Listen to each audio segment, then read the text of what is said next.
भगवान श्री राम के जीवन व आदर्शों और रामायण में वर्णित संस्कारों को नई पीढ़ी तक पहुंचाने के लिए जयपुर के युवा प्रिंस तिवारी ने अनूठी पहल की है।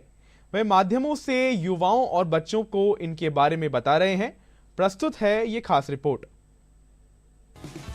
A for apple, B for boy, C for cat. अंग्रेजी की इसी वर्णमाला को हम सभी ने पढ़ा है और हमसे पहले वाली पीढ़ियों ने भी इसी को पढ़ा है, लेकिन अब आगे आने वाली पीढ़ी को अंग्रेजी की यही वर्णमाला नए रूप में पढ़ने को मिल सकती है।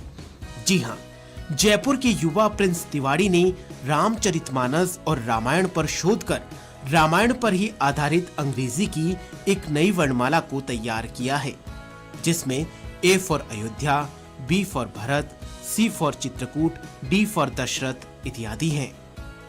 राम जी के जीवन को आधार मान करके हमने जो विद्यालय बनाया है, इसका उद्देश्य यही है कि भगवान राम के आदर्शों को, रामायण के संस्कारों को अभिनव तरीकों से, नए तरीकों से हम जन जन तक ले जाने की कोशिश कर रहे हैं।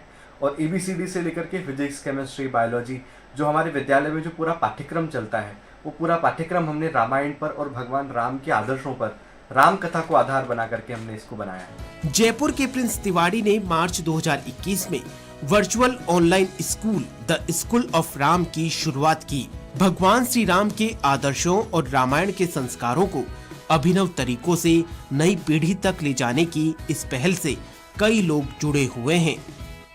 रामचरितमानस के बारे में समझाया और रामायण की विशेषताएं और उसका महत्व समझाया। रामचरितमानस में भौतिक विज्ञान, रसायन विज्ञान और इन सभी चीजों के बारे में बताते हैं, जिससे हमें बहुत सारी चीजें जानने को मिलती हैं।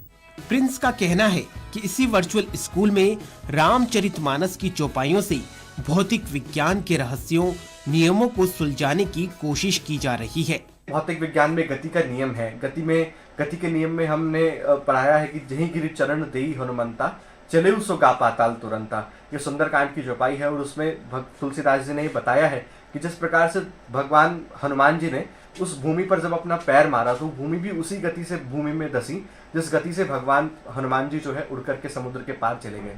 तो ये क्रिया प्रतिक्रिया का नियम है। इसी प्रकार से घर्षण का नियम, घर्षण के नियम में एक चौपाई आती है, अति संघर्षण जो कर सोई अनल प्रगट चंदन ते हुई। ये उत्तरकांड की चौपाई है और उसमें बताया कि जब घर्षण करने पे जिस प्रकार से ऊष्मा उत्पन्न होती है, उसी प्रकार से जो गति का, जो ऊर्जा का नियम उस समय जो जूल ने बताया था, वही ऊर्जा का नियम हम लोग, वही घर्षण का सिद्धांत हम मानस की चौपाइयों से समझा। कुल मिलाकर द स्कूल ऑफ राम भगवान श्री राम के युगों पुराने जीवन आदर्श और रामायण के संस्कारों को अभिनव तरीके से नई पीढ़ी तक पहुंचाने की शानदार पहल है। हमारे जीवन का ऐसा कोई आयाम नहीं है जहां भगवान श्री राम प्रेरणा ना देते हो। भारत की ऐसी कोई भावना नहीं है जहां प्रभु श्री राम झलकते नहीं हो। कुल मिलाकर रामायण के संस्कारों को और भगवान श्री राम के युगों पुराने आदर्श को अभिनव तरीके से नई पीढ़ी तक पहुंचाने की बड़ी शानदार पहल है द स्कूल ऑफ राम।